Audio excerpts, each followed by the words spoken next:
वृश्चिक राशि वाले बंधु, स्वागत है आप सभी का, हृदय से अभिनंदन है आपके अपने चैनल वैदिक मंथन भिंड यूट्यूब चैनल में।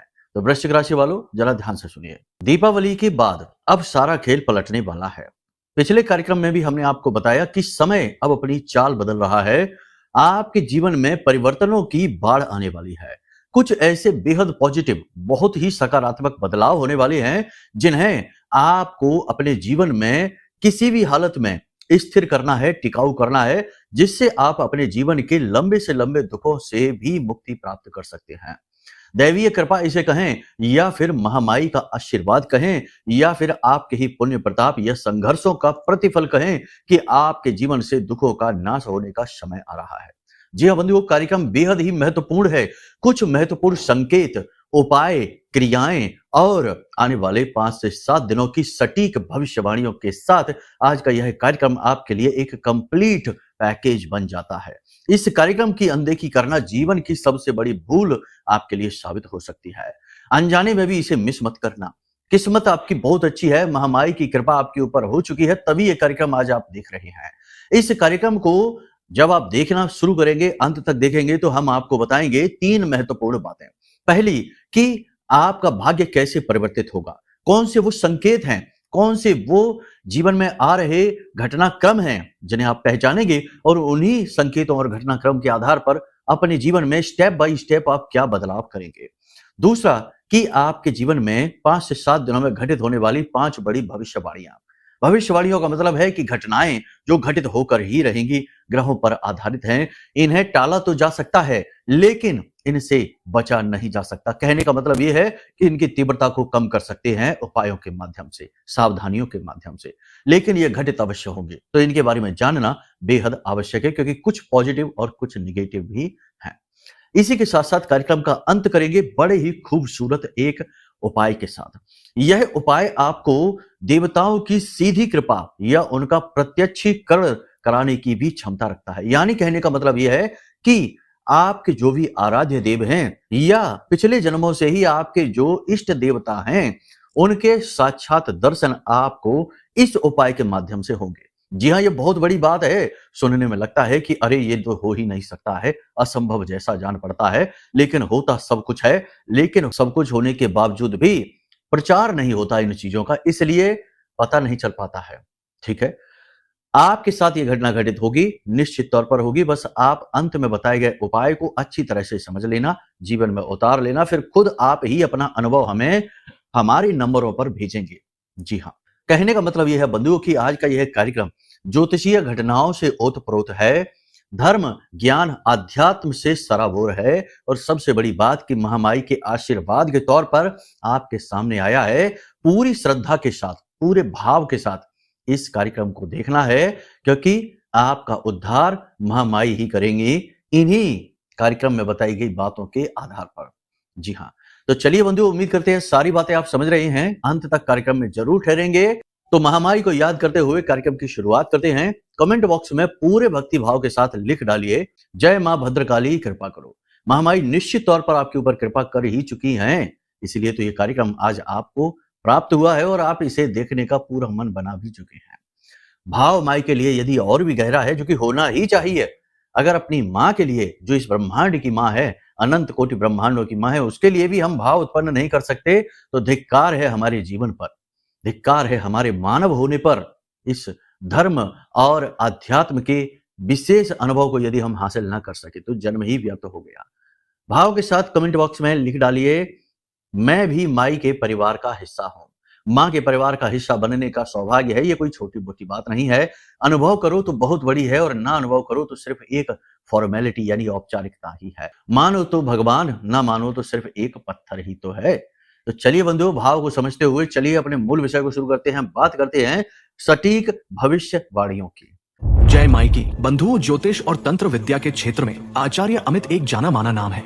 पूज्य गुरुदेव के साधनाओं और ज्योतिष विद्या के अनुभव बेहद दिव्य है। जी हाँ, पूज्य गुरुदेव ने जिसकी भी कुंडली का विश्लेषण किया और कुंडली के अनुसार उसे सटीक उपाय व महामाई माँ बगलामुखी की विशेष कृपा दी, उसके जीवन में सकारात्मक बदलाव तो आए ही है। फिर चाहे समस्या कितनी ही कठिन क्यों ना हो, समाधान तो अवश्य हुआ है। अब ऐसे में यदि आप भी अपने जीवन की किसी बड़ी समस्या से जूझ रहे हैं, जैसे कि कर्जा बढ़ता ही जा रहा है, काम धंधा और व्यापार सब रुक चुका है, रिश्ते नातों में तनाव हद से ज्यादा बढ़ गया है, पूरा जीवन ही नकारात्मकताओं से भर गया है।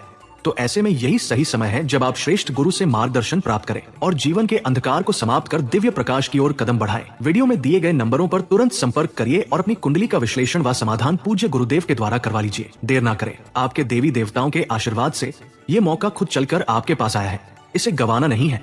अभी फोन करें और गुरुदेव से मार्गदर्शन प्राप्त करें। महामाई आपका कल्याण करें। धन्यवाद। सबसे पहले कुछ अशुभ घटनाओं के साथ शुरू करेंगे, फिर शुभ की बात करेंगे। सरकारी काम आपके बनेगी नहीं, बनते बनते बिगड़ जाएंगे, रुकावटें अड़चनें बहुत आएंगी। सूर्य नीच के हैं, इसका प्रभाव सीधा दिखाई देगा। पिता के साथ खटपट हो जाएगी। घर के बड़े बुजुर्गों के साथ तनाव की स्थिति हो सकती है। किसी बात को लेकर विवाद हो सकता है, मनमुटाव हो सकता है, वैचारिक मतभेद हो सकता है। यह सूर्य के नीच होने का प्रभाव है। दूसरा, आप किसी विशेष प्रकार के अनुष्ठान, धर्म कर्म के कार्य, क्रिया, पूजा पाठ को पूरे मन के साथ, आध्यात्मिक अनुभव के साथ करने की कोशिश करेंगे।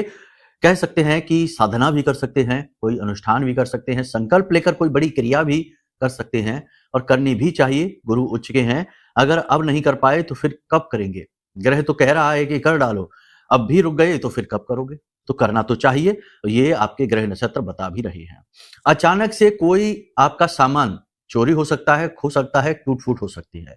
अब क्या हो सकता है? ये सामान कोई इलेक्ट्रॉनिक सामान हो सकता है, कोई महंगी चीज हो सकती है, आभूषण आदि हो सकते हैं। तो चीजों को संभाल कर रखना है, बाद में पछताए होत क्या, नुकसान जब हो चुका। ठीक है, तो कहने का मतलब यह है कि संभल कर रहिए, अपनी चीजों की देखभाल करिए। किसी अपने खास व्यक्ति के साथ किसी बात को लेकर मतभेद हो सकता है, टकराव हो सकता है, वाणी पर संतुलन रखने की आवश्यकता है। हालांकि आप वाणी पर संतुलन रखना सीख चुके हैं, तब भी कभी कभी किसी बात को लेकर आप भड़क जाते हैं, उकसाने में किसी के आ जाते हैं। आपके आसपास जो लोग हैं उनमें से बहुत सारे ऐसे लोग हैं जो आपकी कमजोर नस को दबाने में बड़े आनंदित होते हैं। ऐसी बातें बोलेंगे, ऐसी घटनाएं, ऐसी हरकतें करेंगे जिससे कि आपका मन खराब हो जाएगा, आप तिलमिला उठेंगे। और फिर जब आप बोलते हैं, गुस्से में आ जाते हैं, तो ऐसे ही लोग मजे लेते हैं, आनंद लेते हैं। थोड़ा संभल कर रहने की आवश्यकता है। ठीक है, आमदनी और खर्चे के बीच का जो तालमेल बिगड़ा हुआ है उसे बनाने की आप पूरी कोशिश करेंगे। साइड इनकम के लिए कुछ प्लानिंग कर रहे हैं, कुछ नई साइड इनकम जनरेट करने की पूरी कोशिश करेंगे। प्रॉपर्टी वगैरह में किसी प्रकार का निवेश कर सकते हैं या फिर किराए पर प्रॉपर्टी को चढ़ा सकते हैं। विदेश यात्रा जो करने वाले हैं, जो जो मन बना चुके हैं, वो अभी रुकेंगे, आगे नहीं जा पाएंगे। कोई कागजी कार्रवाई रुक जाएगी, किसी प्रकार की अड़चन रुकावट आ जाएगी, जिसकी वजह से किसी प्रकार की विदेश यात्रा नहीं हो पाएगी। विदेशों से व्यापार जो है वो थोड़ा सा धीमा रहेगा, मध्यम रहेगा। सरकारी रुकावटों की वजह से व्यापार में परेशानियां आएंगी। अपने जीवन का आत्म मंथन करेंगे आप, थोड़ा समय आपको मिलेगा। इसमें आप अपने जीवन के अच्छे बुरे पहलुओं के बारे में विचार करेंगे और अपनी कमियों को दूर करने की कोशिश करेंगे। आत्म मंथन और सुधार की प्रक्रिया में आप जाएंगे, डूबेंगे। ये बहुत ही अच्छी बात है। आपका यहाँ पर आध्यात्मिक विकास भी प्रारंभ हो चुका है, ये बात निश्चित है। धर्म में डूबने का, अपने आप के बोध का, ईश्वर के बोध का मन बना चुके हैं। किसी प्रकार की साधना में जा सकते हैं, कुछ नहीं तो ध्यान, मेडिटेशन तो आप करेंगे ही। ये बहुत ही अच्छी बात है। स्वास्थ्य के प्रति भी थोड़ी बहुत जागरूकता जाग रही है। कुछ ना कुछ क्रियाएं करना प्रारंभ करेंगे, योग, प्राणायाम या फिर खाने पीने का संतुलन बनाने की कोशिश करेंगे। बाहर की चीजों को त्यागेंगे। अपने सिद्धांतों पर आपको डटे रहना होगा। किसी भी प्रकार का प्रलोभन आपको मिल सकता है, थोड़ा इससे बच के रहने की आवश्यकता है।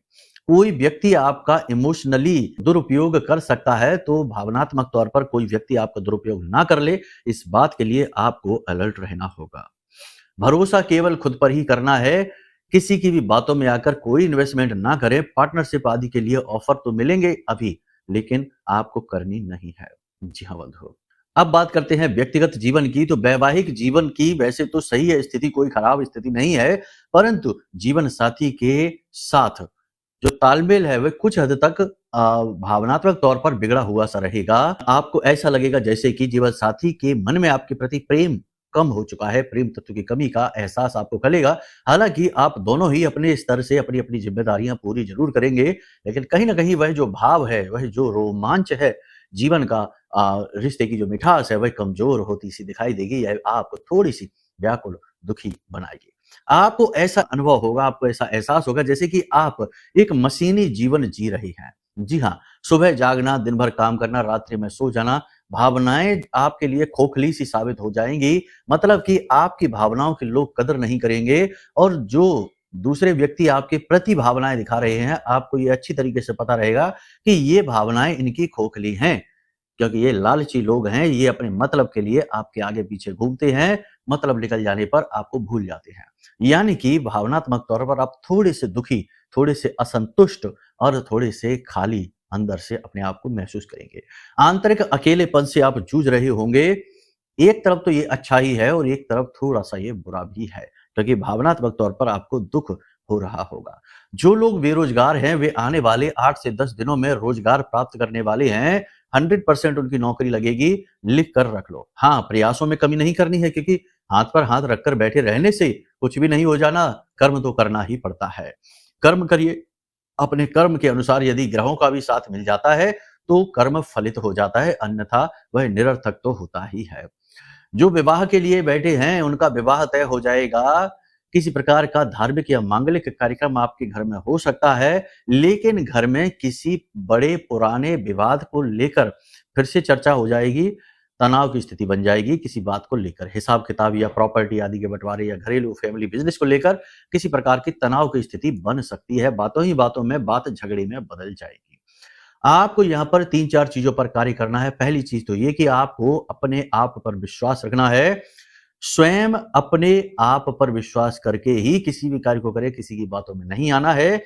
दूसरा, आपको बहुत ज़्यादा पॉजिटिव रहना है, नेगेटिव नहीं रहना है।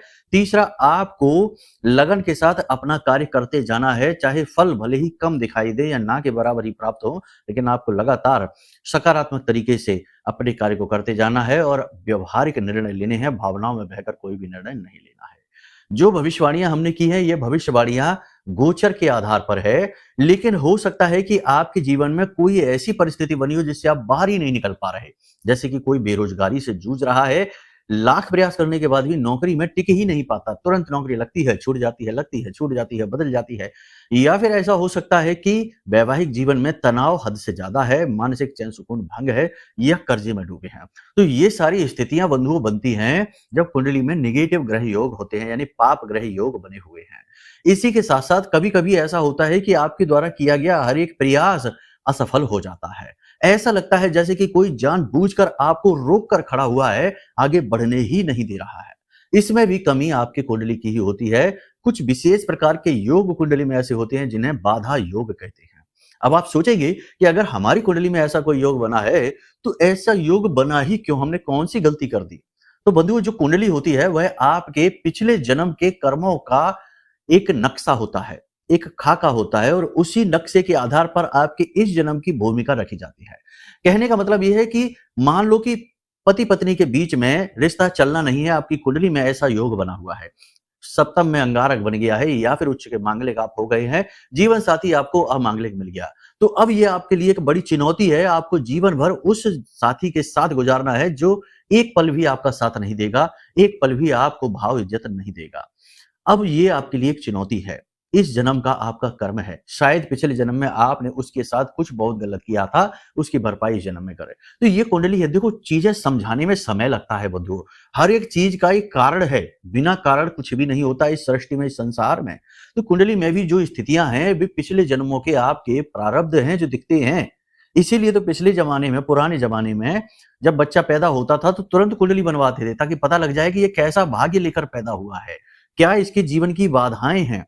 और उसके अनुसार जब उपाय क्रियाएँ की जाती थी, तो वो चीज़ें सॉल्व हो जाती थी। अब कोई कहेगा उपाय करने से कैसे बाधा कट जाएगी? उपाय एक प्रायश्चित कर्म है।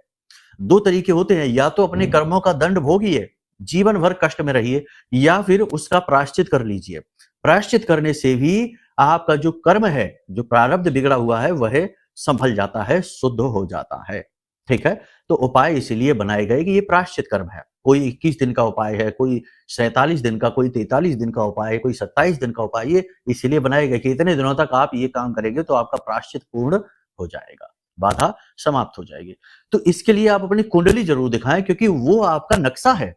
आपको अपना नक्शा पता होगा तभी तो आपका जीवन कैसे चलेगा आपको पता रहेगा। वरना तो अंधों की तरह आप जीवन जीते चले जाइए और अंत में जाकर थक हार कर जब 60 साल के हो जाओगे, 70 साल के हो जाओगे, तब कुंडली दिखाओगे, तब कुछ हो नहीं सकता। बहुत सारी ऐसी कुंडली हमारे पास आती हैं जहाँ तक की उम्र 56-57 साल है, किसी की 70 साल है, किसी की 65 साल है, लेकिन कुछ भी नहीं हो सकता फिर, क्योंकि तब तो जीवन पूर्णता की ओर अग्रसर हो चुका है। पहले ही दिखा लो, यही सलाह श्रेष्ठ है।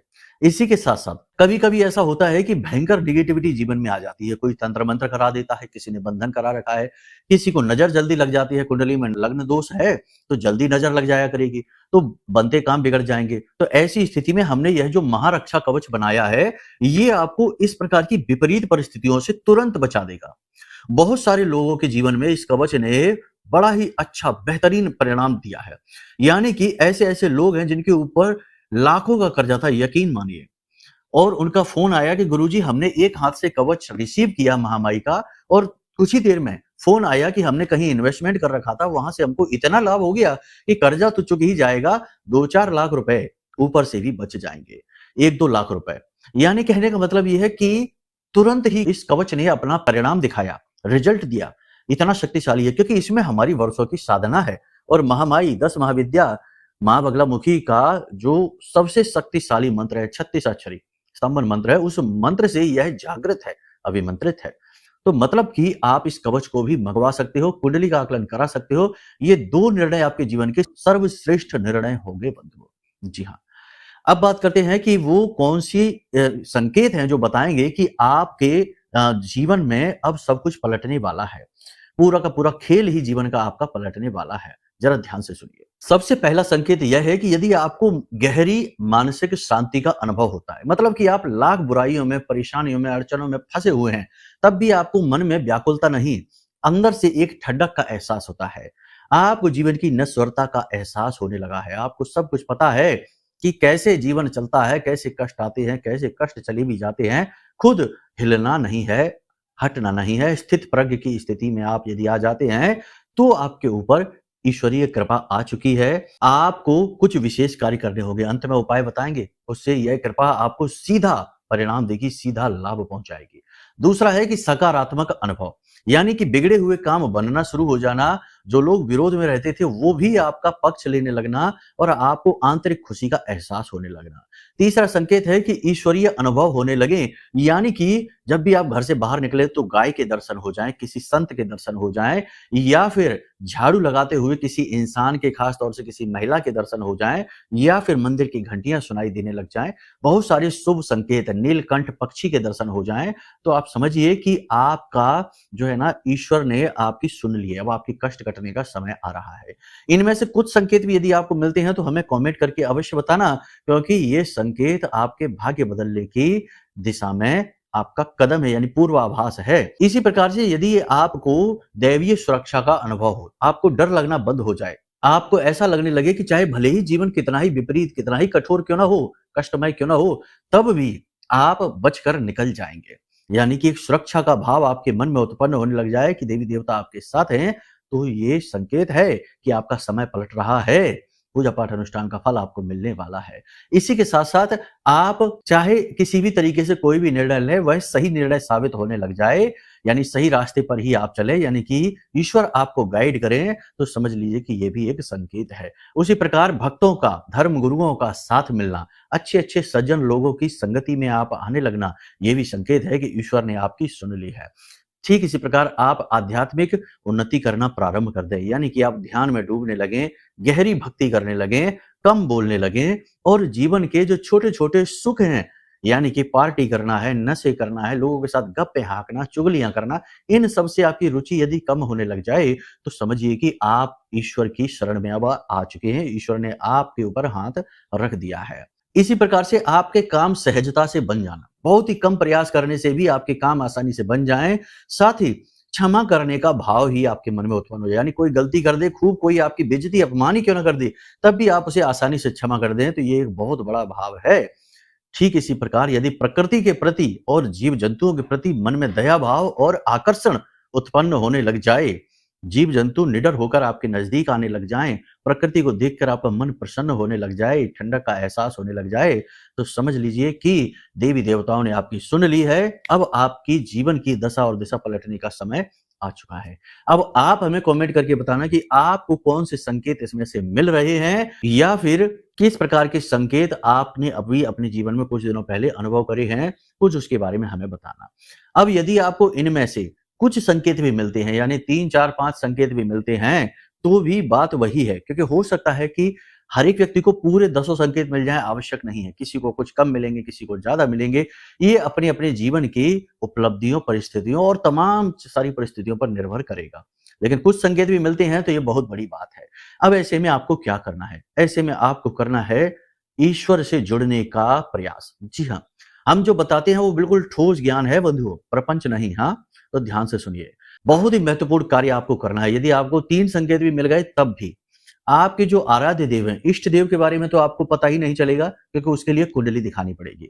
कुंडली दिखा के पता लग जाता है कि पिछले जन्मों में आपने किस देवी देवता की पूजा की थी और उनकी कृपा आपके ऊपर है। यदि ये पता लग जाए तो आप उनकी विशेष साधना करेंगे तो बड़ी जल्दी आपको फल मिलेंगे, अनुभव मिलेंगे। खैर अभी इस बात को छोड़ते हैं, यदि आपको ऐसे ही आप किसी के प्रति भाव रखते हैं, जैसे हनुमान जी की यदि आप पूजा करते हैं, तो ऐसे में आपको संकल्प लेना होगा। आज जब आप इस कार्यक्रम को देख रहे हैं तो इसे हनुमान जी का ही संकेत मानकर ग्रहण करिए और कल से ही या किसी भी शनिवार या मंगलवार के दिन से आप 11 हनुमान चालीसा 11 दिन का संकल्प ले लीजिए। ये बहुत बड़ी बात होगी बंधुओं, क्योंकि एक तरफ देवता ने हाथ आपकी ओर बढ़ा दिया है, अब जरूरत है आपको भी अपना हाथ देवता की ओर बढ़ाने का। तभी आपको देवता की कृपा का पूरा लाभ होगा, वरना ये कृपा कुछ ही दिन में लौट भी जाएगी। जी हाँ, तो समझिए आपको क्या करना है, 11 दिन का प्रतिदिन 11 हनुमान चालीसा का पाठ। यदि आप पुरुष हैं तो अंत में बजरंग बाण का पाठ करें और यदि आप महिला हैं तो अंत में हनुमान अष्टक का पाठ करें।